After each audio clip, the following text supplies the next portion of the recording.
नमस्कार दोस्तों, मैं हरमीत सिंह, दृष्टि चैनल के लिए। आज दीपावली है। आप सभी को दिवाली की ढेर सारी शुभकामनाएं। खुदा करे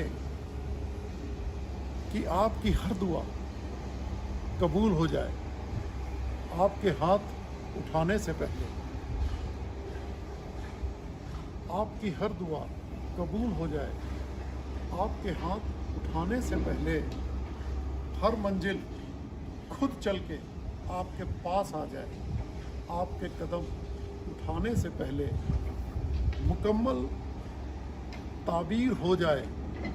आपके ख्वाब देखने से पहले और आपका हर सपना साकार हो जाए आपके जागने से पहले।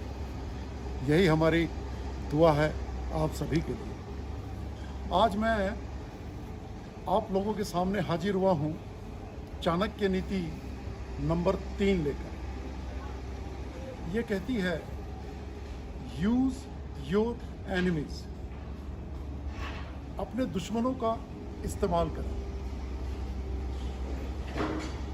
ये एक ऐसा गुर है दोस्तों, अगर आपने ये सीख लिया तो फिर आपकी सफलता तो बिल्कुल निश्चित है ही। ये भी निश्चित है कि ये सफलता बहुत ही टिकाऊ और बहुत ही दीर्घायु होने वाली है। इसका सबसे ताज़ा उदाहरण हमारे देश के प्रधानमंत्री श्री नरेंद्र मोदी जी हैं। दुश्मनों ने उनके खिलाफ एक नारा दिया, चौकीदार चोर है। इसका उन्होंने बखूबी इस्तेमाल किया और इसे मैं भी चौकीदार की मुहिम में बदल डाला और नतीजा हम सबके सामने है।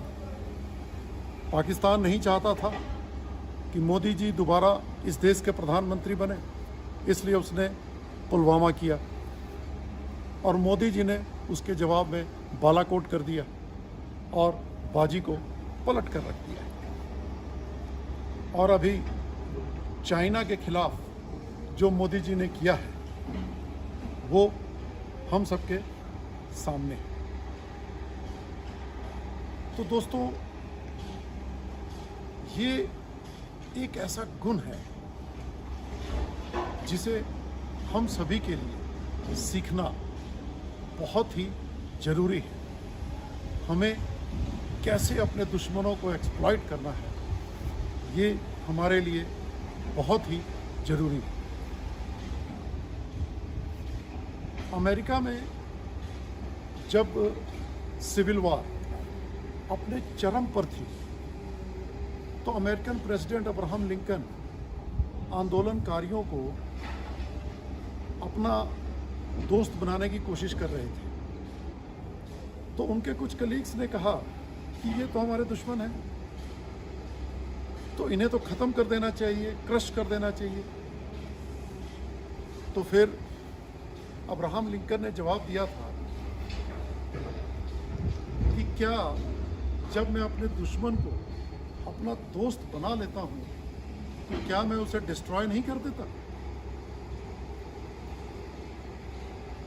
और इतिहास इसका गवाह है कि जब किसी ने भी अपने दुश्मन को विन करने के बाद उसको बेइज्जत करने के बजाय उसे इज्जत दी और उसे अपना दोस्त बना लिया, तो बाद में वही दुश्मन उसका बहुत ही ज़्यादा लॉयल दोस्त साबित हुआ। मुगलों ने भी इसका बहुत खूबी से इस्तेमाल किया। राजपूताना ही था जो मुगलों के लिए एक चुनौती पेश कर सकता था, लेकिन मुगलों ने उनके साथ संबंध बना लिए, उन्हें अपने दरबार में इज्जत दी, उन्हें अपना बहुत ही लॉयल बना लिया। और इसका नतीजा ये हुआ कि उनकी सहायता से, उनके शौर्य, उनकी हिम्मत, उनके हौसले और उनकी सेना का इस्तेमाल कर वही मुगल इस देश में कई 100 सालों तक राज करते रहे। इसलिए दोस्तों, जो एनिमीज होते हैं वो एक अनटैप्ड गोल्ड माइन की तरह होते हैं। हमें सिर्फ उन्हें एक्सप्लॉइट करना सीखना है। अमेरिकन प्रेसिडेंट हेनरी किसिंजर भी इस कला में बहुत माहिर थे। इसीलिए उनके कलीग्स अक्सर कहा करते थे कि वो अपने दोस्तों के बजाय अपने दुश्मनों के साथ ज़्यादा कंफर्टेबल रहते हैं। और उन्होंने अपनी पूरी ज़िंदगी इसका अपने दुश्मनों का बखूबी इस्तेमाल किया।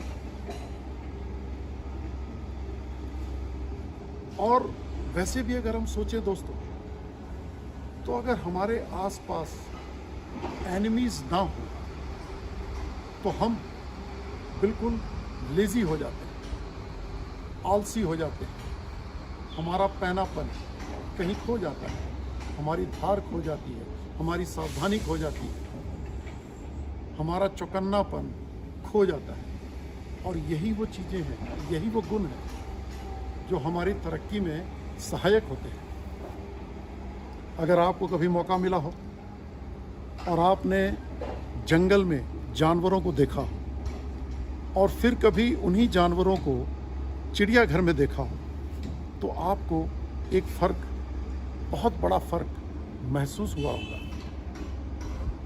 चिड़ियाघर का जो शेर होता है वो शिकार करना भूल चुका होता है, और इसी तरह चिड़ियाघर का हिरन शिकार से बचने की कला भी भूल चुका होता है। इसलिए ये बहुत ज़रूरी है कि हमारे आसपास हमारे एनिमीज़ हों, क्योंकि उन्हीं की वजह से हमारी तरक्की होती है। और इसमें भी हमेशा कोई बुद्धिमानी नहीं होती कि हर एनिमी को विन करके अपना दोस्त बना लिया जाए। ये एक बहुत ही क्रूशियल डिसीज़न होता है कि किस एनिमी को हमने दोस्त बनाना है और किस एनिमी को हमने एनिमी ही रहने देना है। जैसे कि अगर हम आज के संदर्भ में देखें तो ये चीज़ें हालात और परिस्थितियों पे निर्भर करती है, इसका डिसीज़न। और इस बात पर भी निर्भर करता है कि हमारे दुश्मन का करैक्टर कैसा है। अगर हम आज की परिस्थिति में सोचें तो अब चाइना और पाकिस्तान, इनको हम अपना दोस्त नहीं बना सकते, क्योंकि दोस्ती इनके करैक्टर में नहीं है। इसलिए हमारे लिए बेहतर है कि ये हमारे दुश्मन ही की तरह रहे।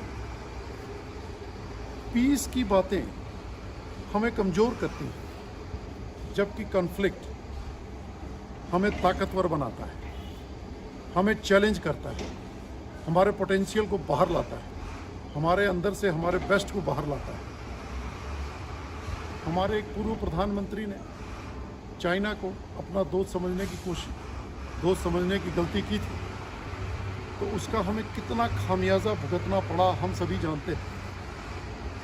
जबकि प्रेजेंट प्रधानमंत्री ने चाइना को चैलेंज किया और उसका बदले में हमारी डिफेंस फोर्सेस ने जो शौर्य दिखाया है, ये किसी से छुपा नहीं है। ये बातें तो मैंने आपसे कुछ नेशंस के संबंध में की, लेकिन अगर आप इंडिविजुअल तौर पर भी देखें तो बिना फियर्स कंपटीशन के, बिना प्रतियोगिता के विकास संभव नहीं होता है।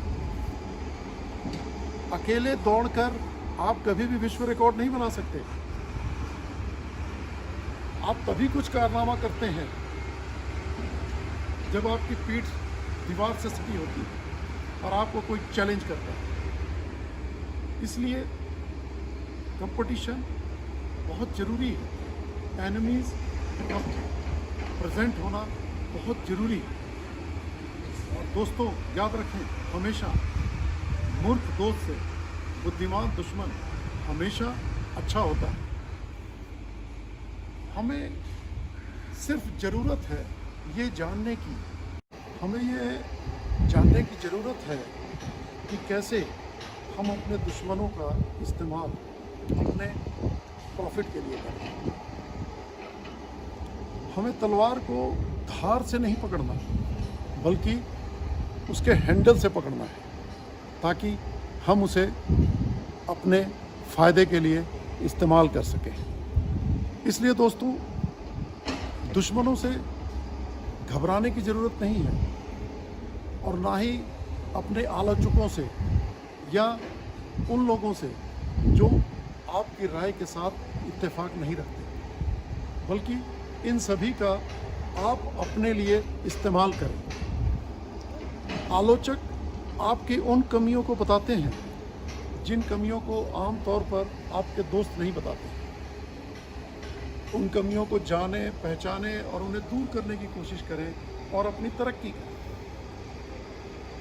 और दुश्मनों को, अपने आलोचकों को एक सीढ़ी की तरह इस्तेमाल करें और इस सीढ़ी पर ऊपर चढ़ते चले जाएं अपनी तरक्की के रास्ते। याद रखें दोस्तों, दुश्मनों से ही ज़िंदगी में कुछ रौनक होती है, ज़िंदगी में कुछ एक्शन होता है, ज़िंदगी में कुछ रोमांच होता है। इसलिए इसे एंजॉय करें और अपनी तरक्की के रास्ते उनके बीच से ढूंढें और आगे बढ़ते रहें। उम्मीद करता हूं कि आप लोगों को मेरी ये वीडियो पसंद आई होगी। अगर पसंद आई हो तो इसे लाइक करें, शेयर करें और मेरे चैनल को सब्सक्राइब करें। Thanks for watching.